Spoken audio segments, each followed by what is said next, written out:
This is the exact situation that Hugo Chavez was afraid would happen after his death.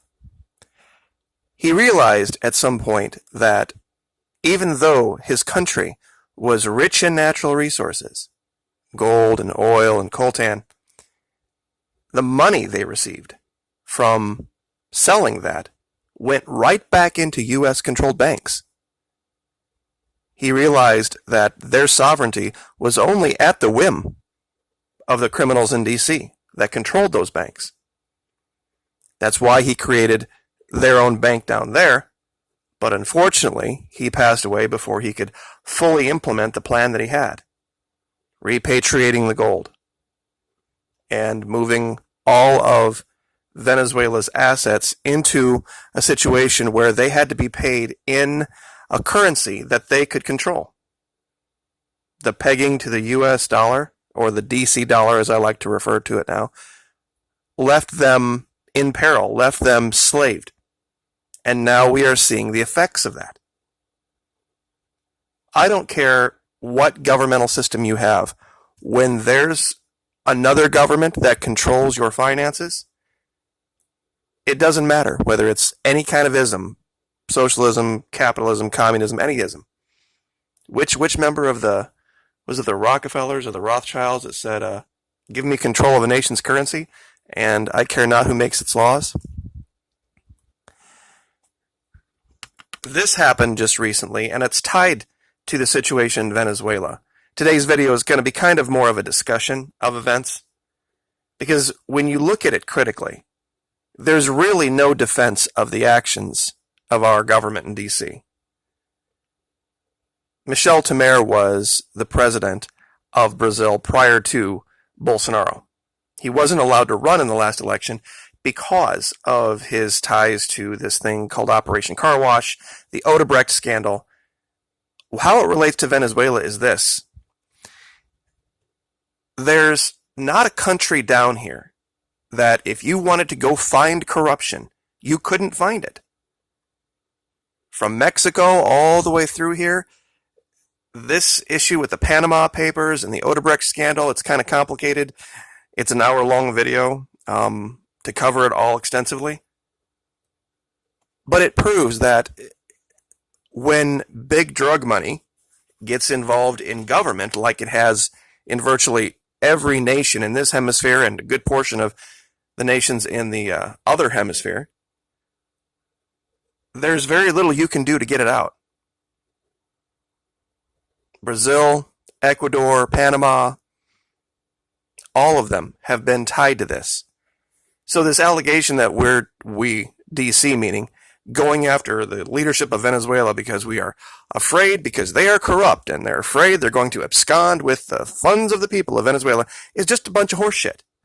If that were the case, there's more of a likelihood of some leader of Colombia doing that than there is the leader of Venezuela.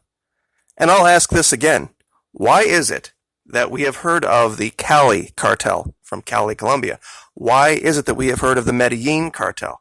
Why do we think of Cartagena and Bogota as being synonymous with the drug trade? The whole fundamental reason behind this whole let's build a wall garbage has to do with the drug trade. You don't hear about the Maracaibo cartel or the Valencia cartel or the Caracas cartel or the El Tigre cartel. You don't hear about this. It's the one nation down here, ironically, that kicked out the DEA, kicked out all of the U.S. involvement in the drug trade.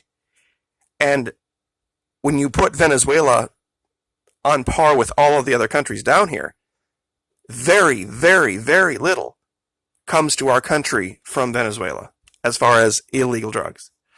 But Colombia, Peru, Brazil, Mexico, all of these countries have created this problem, and all of those other countries seem to be hunky-dory, getting along with DC swimmingly. Look at all the things that we've bribed them with being part of NATO. Colombia and Brazil both now have been invited to be part of the North Atlantic Treaty Organization, even though we can tie them and Peru and Mexico to virtually the entire force of people that are pushing the drugs into this country. But this one nation that has stood up, and I know a lot of you out there who would disagree with me still watch, because last video showed the trolls are still here, are like, well, what about the water shortages and what about the starvation? Think about what you're saying. You're saying it's the president's job to do that. You're saying it's the government's job to do that. And if there are people within the borders of a country that are, have problems securing food or water or anything else, that it's the job of government to do that. And if government doesn't do that, you think our government should go invade and overthrow the... How does that work for a country that is supposedly espousing the ideas of free market capitalism and laissez-faire ideas? Why is everything this guy's fault by name? And why do you believe it? Speaking to the trolls, the people that don't agree with me, why is it so easy for you to just get right on board with DC and say, well, it was their responsibility to... No, it wasn't. It absolutely wasn't their responsibility, just like it's not their responsibility here. And if that's what you can't have it both ways. If you're saying that Nicolas Maduro was a bad implementer of socialism in the sense that he should have made absolutely sure that there wasn't the ability for these things to happen, then you are, in a sense, pro-socialist. You're actually making the argument for just implementing more socialism better. But if you're for the free market capitalist idea, then you're for the idea of, king of the hill wins. And in that case, there's winners and there's losers. There's people that aren't going to make it to the top of the mountain, so to speak. And if you're for that, then you wouldn't buy this garbage coming out of DC. Do you see how your argument fails? And I'll say it again. DC has no standing to talk about any government picking up people based on frivolous charges, which they're saying here is the case, and holding them indefinitely. We've codified it. That's exactly what the Patriot Act did. Homeland Security, that's their entire role. To go pick up people without charging them, without giving them any access to counsel, and sometimes shipping them off to other countries. We have now codified that and made that legal. The leader of Venezuela has a warrant for this guy's arrest.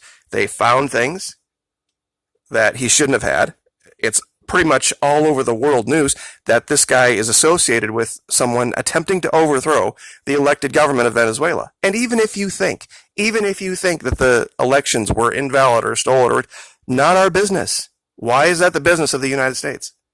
Are we going to go into every single country around the world where there might be some corruption, where there might be something a little bit off about their elections, and then install our own leadership, and then have that leadership go about the country and attempt to foment insurrection and finance that? Especially at the behest of a guy like Elliot Abrams, who himself is a convicted felon. I mean, think about the idea of that just for 1 second, especially here in Florida. We have just passed this new law that's allowing some convicted felons to get their voting rights back. But some can't because their convictions were too heinous. This guy, Elliot Abrams, lied to Congress about putting weapons on planes that were marked for humanitarian aid. He lied to Congress. He committed perjury. If there's anything out there that should disqualify you from participating in any election, whether it be a national one, a local one, anything, lying to your government under oath should be that. But this government not only agrees with this guy, they gave him a position. What bizarre world then gives you the right to steal money and cause death and mayhem and suffering? I can't think of any level of logic, whether you disagree with me or don't like the direction of the channel, anyone, that could possibly say what we're doing in Venezuela is correct and has righteous backing, or even a righteous, logical thought process. Because the more you sanction, the more you strong-arm businesses, which is what sanctions are. Basically, our government is going to banks and big businesses that would love to invest in Venezuela, love to sell them things because Venezuela has the money. Whether they got it from China or Russia is irrelevant. And on that point, and I know this is a bit of a rant, one of the big arguments I see, well, we can't let China have a foothold. China owns Smithfield Foods here right in this country. They own vast swaths of forest land, vast swaths of pasture, of farmland. They own incredible amounts of real estate in our own country. I'll bet if you added everything up that they owned here in our country, it would far exceed anything they are attempting to do in Venezuela. So how can you make that ridiculous argument? Same thing with the Russians. Come visit Florida. You don't think there's Russians here? I see them every day. And not just a few. They own big parts of Miami, Orlando, Tampa, all up the East Coast. There's no prohibition against it. But somehow, some way, them dealing with Venezuela on a limited basis to either fix their electrical infrastructure or help stand up their military, since we have banned anyone else that is allied with us from helping them, is some kind of a mortal threat. It's ridiculous. If we were so interested in keeping Russia and China out of Venezuela, perhaps we should be doing something besides destroying the country, wouldn't you agree? Besides threatening our allies and threatening other countries into the coercion is just beyond sometimes words. And I apologize for not having the right words. It's just amazing to me to see people that are still delusional about this.